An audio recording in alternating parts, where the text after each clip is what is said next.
গতদিন ওই বাড়ির গাছ থেকে যে আমগুলো পাড়া হয়েছিল সেগুলো দিয়েই আজকে ভাবলাম একটু আম মাখা করি। এই গরমকালে আম মাখা খাবো না সেটা কি হয়? আম মাখাটা তো খেতেই হবে, গরম মানেই আম মাখা।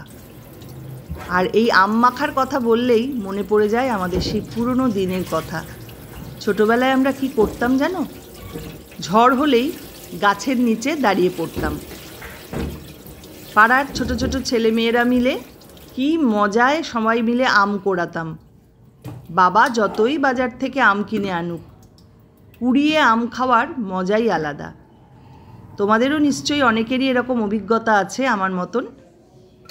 আমাদের ছোটোবেলাটা কিন্তু বেশ কেটেছে, কিন্তু এখনকার ছেলেমেয়েরা তো সেই আনন্দটা বুঝতেই পারলো না।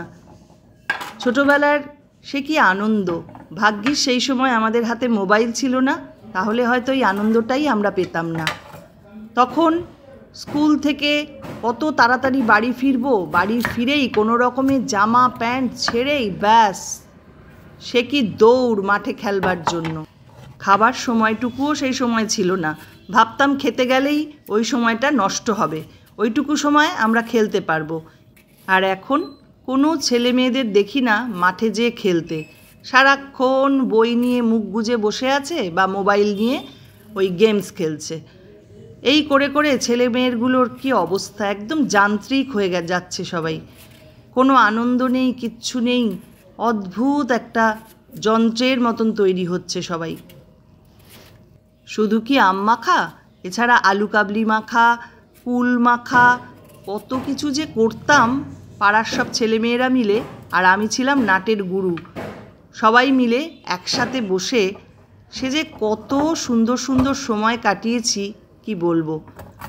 আবার অনেক সময় এমনও হতো, হাতে তো সেই সময় বাবা মারা বেশি টাকা পয়সা দিত না, ওই সবাই মিলে বাড়ি থেকে একটু চাল ডাল আলু সবজি এসব নিয়ে খিচুড়ি রান্না করে সবাই মিলে পিকনিক করতাম। সে এক আলাদা আনন্দ, ভাবতে গেলেই না এখন সত্যি মন খারাপ হয়ে যায়। কত ভালো সময় কাটিয়েছি সেই ছোটোবেলায়, সেই দিনগুলো আর কোনো দিনও ফিরে আসবে না। আর আমাদের ছেলে মেয়েরা, তারা তো এইসব আনন্দের কথা ভাবতেই পারে না। তারা এত পরিমাণে ব্যস্ত, শুধু তাদের দোষ দিয়ে লাভ নেই। আমরাও এত বেশি এক্সপেক্ট করি তাদের কাছ থেকে, সব সময় এটা কর ওটা কর, সব সময় পরীক্ষায় ভালো রেজাল্ট করতে হবে, সব সময় সব ব্যাপারে সামনের সারিতে থাকতে হবে, এই সব বলে বলে ওদের মধ্যে একটা কম্পিটিশনের মনোভাব আমরা তৈরি করে দিয়েছি। তার ফলে ওরাও এখন ওই ঘোড়ার মতন দৌড়চ্ছে, আর কি করা যাবে।